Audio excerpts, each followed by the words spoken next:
जिंदगी गुजारने की चाहत जगती है, उसे कहीं विदेश में वो मिलती है, वो उसकी चाहत में भारत छोड़कर चली जाती है, वो पाकिस्तान चली जाती है। पाकिस्तान जाने के बाद जिससे वो इश्क में गिरफ्तार हुई थी, पता चलता है कि वो 2-3 बच्चे का बाप है। फिर उससे धीरे धीरे उसकी हकीकत खुलती नजर आती है। फिर वो कहती है एक दिन अपने परिवार वालों को कि भारत तो मेरा ससुराल।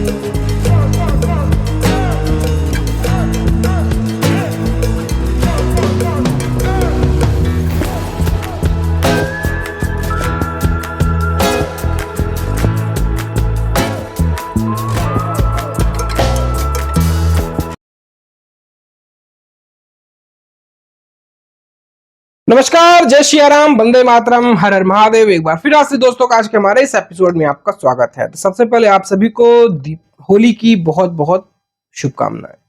तो आज हम फिल्म समीक्षा लेकर आए हैं, फिल्म रिव्यू लेकर आए हैं। आज का हमारा फिल्म रिव्यू है, वो फिल्म है द डिप्लोमेट्स।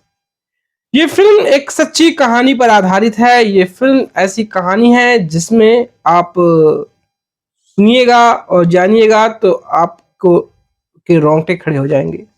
आपको इस कहानी को जानने पर आपको हमारे राजनयिक, हमारी पूर्व विदेश मंत्री सुषमा स्वराज और उस दौर के जो पाकिस्तान में हमारे भारतीय उच्चायुक्त थे जेपी सिंह के कारनामे को आप दांतों तले उंगलियां दबाकर आप तारीफ करते नजर आएंगे। जनरली हमारे देश में एक धारणा बन गई थी कि हमारे भारतीय नागरिक कहीं विदेशों में फंस जाते थे, अगर वहां से उन्हें कोई मदद की गुहार होती थी अपने देश के एम्बेसडर से, तो मदद उन तक नहीं मिल पाती थी, वो मदद उन तक पहुंच नहीं पाती थी।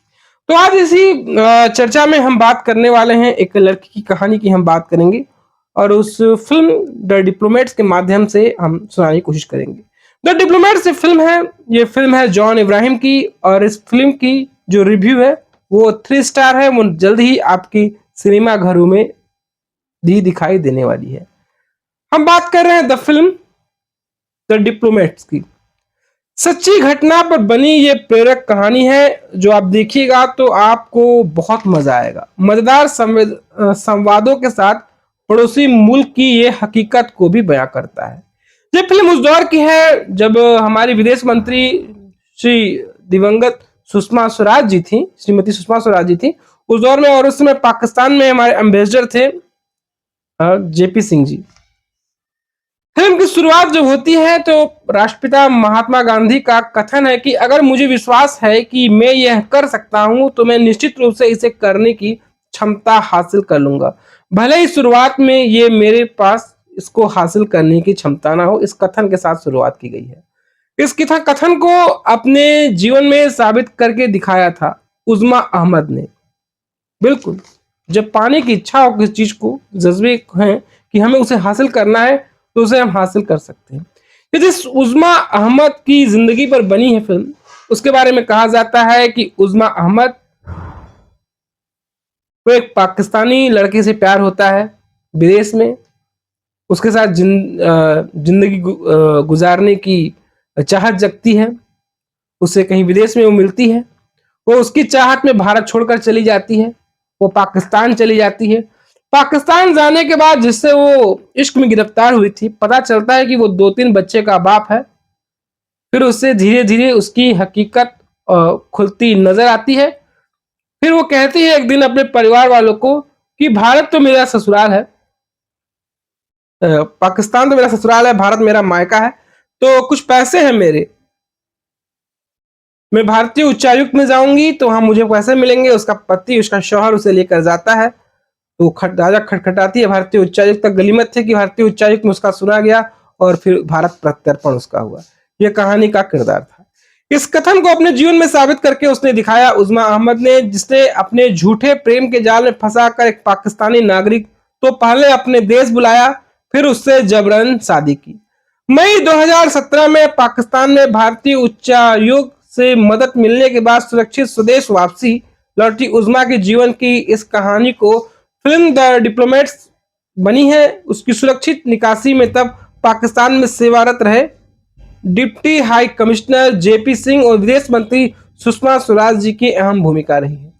तो क्या है पूरी द डिप्लोमेट्स की कहानी, इसकी कुछ अंश तो हमने आपको बता दिया है।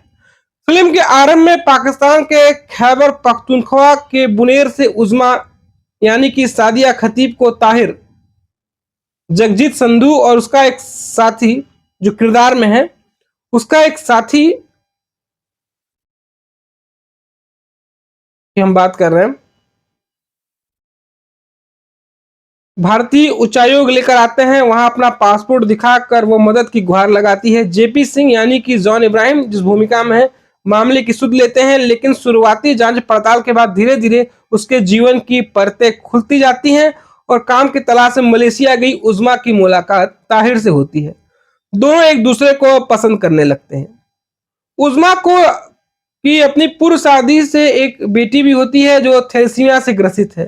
ताहिर उसे अपने वतन आने को कहता है, उसका इलाज भी हो जाएगा और उसके परिवार से मिल लेगी। पाकिस्तान जाने पर उज़्मा को कड़वी सच्चाई पता चलती है। ताहिर पहले से शादीशुदा होता है, उसकी कई बीवी और बच्चे होते हैं और वह शारीरिक और मानसिक शोषण करता है, फिर जबरन निकाह करता है। सिंह कैसे उसे स्वदेश वापसी कराते हैं, पूरी कहानी को इस फिल्म में अंकित किया गया है। जनरली जो फिल्में होती हैं उसमें बहुत सारी प्रोपेगेंडा होती हैं। आप फिल्में देखिए, कहानी कहीं और भागती हैं, फिल्म में प्रोपेगेंडा कूट कूट के भरी होती है। इस फिल्म को देखिएगा, इस फिल्म में कहीं भी किसी भी तौर पर कोई प्रोपेगेंडा नजर नहीं आएगा।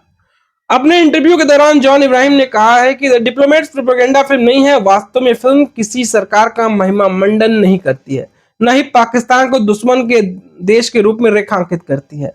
वर्तमान की फिल्मों की तरह इसे अनावश्यक रूप से देशभक्ति की बात नहीं हुई है। अच्छी बात यह है कि उज़्मा की कहानी से वाकिफ होने के बावजूद उसकी जिंदगी में क्या मोड़ आने वाला है, इसे लेकर फिल्म देखते हुए कौतूहल बना रहता है। रितेश शाह ने ही इस फिल्म की कहानी, स्क्रीन प्ले और संवाद लिखा। उन्होंने पड़ोसी मुल्क की हकीकत को बयां करने में चुटकीले संवाद का भी उपयोग किया है।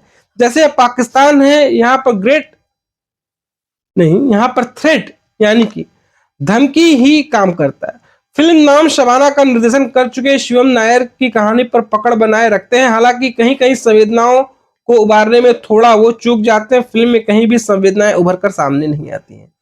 उज़्मा की अदालत में पेशी के दृश्यों को तनावपूर्ण बनाने की पूरी गुंजाइश रही है। पाकिस्तानी खुफिया एजेंसी आईएसआई से जुड़े पात्र मलिक, जिस किरदार में अश्वथ भट्ट को थोड़ा चुस्त करने की आवश्यकता थी। अंत में सुषमा स्वराज, जेपी सिंह और उज़्मा की प्रेस कॉन्फ्रेंस के पुराने फुटेज को दिखाकर फिल्म की विश्वसनीयता को और ज्यादा मजबूती दी गई है। फिल्म की सिनेमेटोग्राफी नैना भिरामी है। जो सिनेमेटोग्राफी है वो तो है ही है, उस पर हम क्या बात करें। क्या कलाकार कर पाए हैं किरदार के साथ जस्टिस, न्याय हो पाया है। तो इसके बारे में हम बात करें कि जेपी सिंह की भूमिका में जॉन इब्राहिम के अभिनय में अपेक्षाकृत विकास है। अपनी दूरदर्शी सोच में पटखनी देने में दृश्यों में अपनी समिति भंगिमाओं से बाहर आते हैं। शिकारा, रक्षाबंधन के बाद डिप्लोमेट्स में उज़्मा की भूमिका में सादिया खतीब को अपनी अभिनय प्रतिभा दिखाने का भरपूर अवसर मिला है। हालांकि भावनात्मक दृश्यों में वह कहीं संघर्ष करती नजर आती हैं, वो कहीं भी ठहरती नजर नहीं आती हैं। पूर्व विदेश मंत्री स्वर्गीय सुषमा स्वराज की भूमिका में रेवती की कास्टिंग सटीक है। सहयोगी भूमिका में आए शारिब हाशमी और कुमुद नागर अपने पात्र के साथ न्याय करते हैं। फिल्म की गीत संगीत कहानी के अनुरूप है। सत्य घटना पर आधारित यह फिल्म विदेशी सरजमी पर कार्यरत भारतीय अफसरों की तत्परता, देश के प्रति समर्पण और दूरदर्शिता को बखूबी रेखांकित करती नजर आती है। अब डिप्लोमेट्स सिनेमाघरों में कितना लोगों को एंटरटेन कर पाएगी, कितना लोगों के जहन में इस सच्ची कहानी को उतार पाएगी, ये तो सिनेमा घरों में दर्शकों की भीड़ बताएगी। और उस समय जो दर्शकों का रुझान होगा वही बताएगी कि फिल्म कितना सफल होगी और दर्शकों के बीच में ये कितना जगह बना पाएगी। तो दोस्तों, डिप्लोमेट्स की कहानी का ये समीक्षा थी, ये पूर्ण विवरण था। तो दोस्तों, आपको हमारा विश्लेषण कैसा लगा आप जरूर बताएं। दोस्तों, कंटेंट पसंद आ रहा है तो आप में सपोर्ट कर सकते हैं, आप में सहयोग कर सकते हैं, आप में कंट्रीब्यूट कर सकते हैं। अगर आप सहयोग करना चाहते हैं तो स्क्रीन के कोने में दिख रहे क्यूआर कोड को स्कैन करें, सहयोग करें, आप हमारी पत्रकारिता को बल भी दे सकते हैं। तो फिर हाजिर होंगे एक नई कहानी के साथ, नए एपिसोड के साथ, नई चर्चा के साथ। तब तक के लिए जय दीजिए, जय श्री राम। फिर मिलते हैं।